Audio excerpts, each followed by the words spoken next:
सीमांत खटीमा में प्रशासन द्वारा ऐंठा नाले में अतिक्रमण हटाने के दौरान नवजात शिशु का शव मिलने से हड़कंप मच गया। नवजात शिशु के शव को किसी ने ऐंठा नाले में फेंका हुआ था, जो कि पॉकलैंड मशीन से अतिक्रमण हटाते समय लोगों की नजर में आया। वहीं नवजात के शव मिलने की सूचना अतिक्रमण हटा रहे तहसीलदार यूसुफ अली द्वारा खटीमा कोतवाली पुलिस को दी गई, जिस पर पुलिस ने मौके पर पहुंचकर नवजात शिशु के शव को नाले से बाहर निकलवाकर उसे कब्जे में लिया। वहीं पुलिस द्वारा मामले की जांच शुरू कर दी गई है। बताते चले कि इस घटना के बाद तहसीलदार खटीमा के अनुसार ऐंठा के नाले में अतिक्रमण हटाने के दौरान नवजात बच्चे का शव पड़ा हुआ मिला। संवाददाता सोनी वर्मा की रिपोर्ट, उधम सिंह नगर, खटीमा।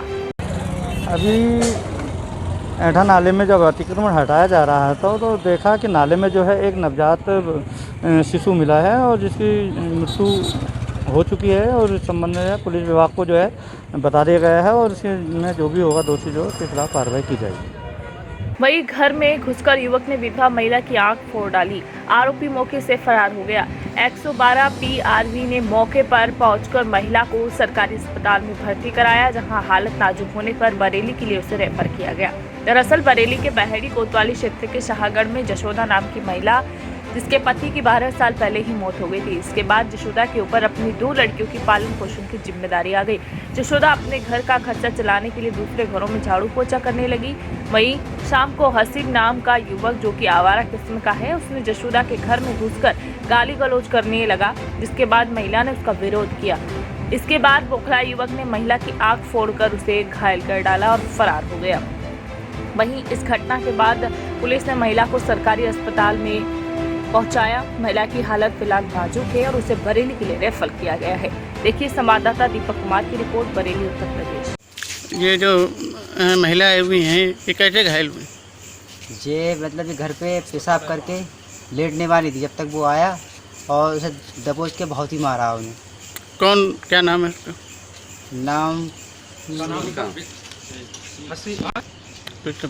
नाम हसीब है उसका। इतना मारा, उसके उनके दांत भी उखड़ गए और एक आंख घायल हो गई, फूट गई मतलब, और मुंह सूज गया बहुत तरीके, और घर पे बहुत खून पड़ा, उसकी चप्पलें और रुमाल रह गया घर पे। फिर घायल होने के बाद में आप वहाँ से अस्पताल तक कैसे लेके आए? 112 नंबर से। एक तो पुलिस को सूचना दी थी? जी दी थी।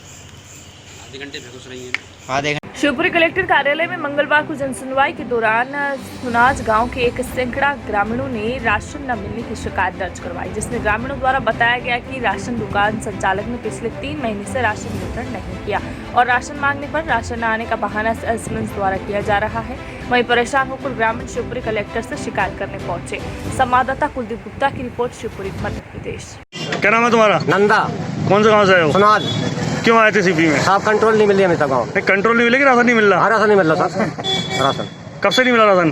4 महीना को नहीं मिला साहब, 3 बार हो, और 2 महीना का पैसे नहीं मिला साहब। जब कौन सारी बताओ से बारी नहीं मिला हमें साहब। 2 महीना तक कोई राशन नहीं मिला? नहीं, 4 महीना 6 महीना से मिला साहब। तो पूरे गाँव वालों को नहीं मिला? कुछ लोगों को? पूरे गाँव वाले को नहीं मिला साहब, पूरे गाँव वाले। कंट्रोल खुल रही नहीं खुल रही? नहीं साहब, कंट्रोल नहीं खुल रही। कंट्रोल खुली नहीं रही? नहीं खुल रही साहब। कहीं और शिकायत गई थी खुलाड़ वगैरह में जाके? सीएम साहब पास करी थी। फिर क्या कह रहा है एडीएम साहब? कहे कि मिल जाएगा, सबर करो मिल जाएगा, और जी बोल रहा है साहब। तो अभी क्या स्थिति है गाँव के अंदर? बच्चे क्या खा रहे हैं अब? साहब बैंक मजदूरी लग नहीं रही साहब, ऐसी जरिए में तो कुछ नहीं मिल रहा, खाने पीना कुछ नहीं मिल रहा साहब। सेल्समैन कौन है आपका कंट्रोल वाला? ब्रजराज। सिंगरौली जिले के बेड़ईन हरई शासकीय उच्चतर माध्यमिक विद्यालय की शिक्षिका उषा दुबे ने कोरोना काल में बच्चों की पढ़ाई के लिए खुद की स्कूटी में चलता फिरता पुस्तकालय बनाकर शिक्षित करने के अभियान छेड़ रखे हैं। सुबह 8 बजे से बच्चों के बीच में रहना और उनको पढ़ाना, चलता फिरता पुस्तकालय के माध्यम से बच्चों को जागरूक करना उनकी दिनचर्या बन गई है। अपनी स्कूटी वाली पुस्तकालय में अंग्रेजी, हिंदी, विज्ञान व कहानियों की किताब लेकर अपने स्कूल में पढ़ने वाले मोहल्ला में विद्यार्थियों के बीच में वो जाती हैं। बच्चे उनका इंतजार करते हैं।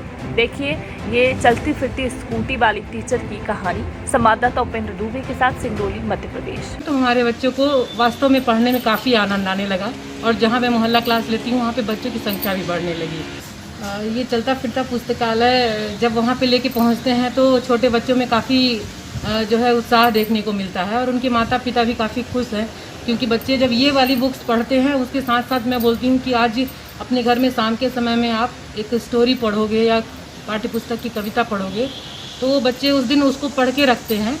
और हम लोग खूब पढ़ो अभियान के अंतर्गत बच्चों में 2-3 प्रकार की प्रतियोगिताएं भी रखते हैं अपनी मोहल्ला कक्षाओं में, जैसे पढ़ना, लिखना, तो उसमें क्या होता है कि 1 मिनट के अंदर कौन ज़्यादा अच्छे से बुक पढ़ेगा, शुद्ध उच्चारण के साथ शब्द कौन लिखेगा, इस प्रकार की जब प्रतियोगिता होती है तो बच्चे शाम को भी घर में तैयारी करते हैं, तो उनके माता पिता भी काफ़ी खुश हैं। ये पुस्तकालय, इसमें जो ये वर्षा सीरीज़ की पुस्तकें हैं, ये राज्य शिक्षा केंद्र से भोपाल से प्रत्येक विद्यालय के लिए मिली हुई हैं। तो हमारे विद्यालय में ये 2 सेट है, एक प्राथमिक और एक माध्यमिक की। तो मैंने प्राथमिक की एक सेट रख ली है अपने पास, ताकि मैं जहाँ भी जाऊँ वहाँ पे बच्चों को ये पुस्तकें दूँ। इसमें छोटी छोटी कहानियाँ रहती हैं, 4 या 5 पेज की कहानियाँ, और रंगीन उसमें चित्र भी बने हुए हैं, तो छोटे बच्चे काफ़ी उसके प्रति आकर्षित होते हैं, उसको पढ़ने की कोशिश करते हैं।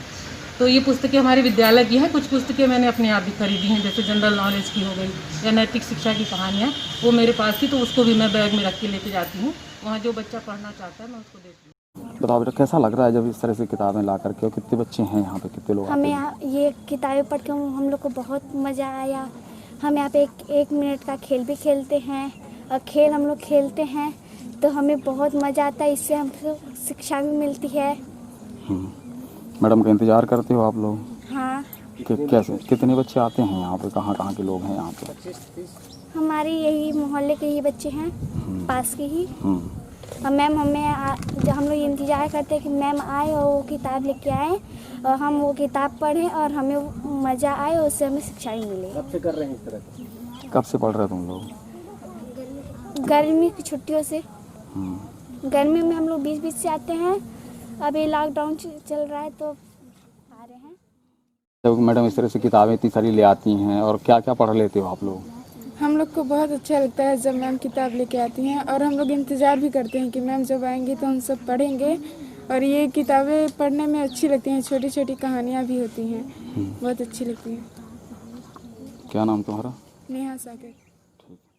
सिंगरौली जिले में एक छात्र ने फांसी लगाकर जान दे दी। परिजनों ने देखा तो घर में कोहराम मच गया। सूचना मिलते ही मौके पर पहुंची पुलिस ने शव को पोस्टमार्टम के लिए भेजा। जानकारी के मुताबिक बीती रात मोरबा थाना क्षेत्र के प्रेमकांता गैस गोदाम के समीप निवासी राजेश बहादुर के पुत्र रोहन उम्र 14 वर्ष व 16 वर्षीय बहन आरती घर पर अकेले थे, जहां दोनों में किसी बात को लेकर मामूली कहासुनी हो गई, जिसके बाद रोहन ने कमरे में जाकर अंदर से दरवाजा बंद कर फांसी लगाकर जान दे दी।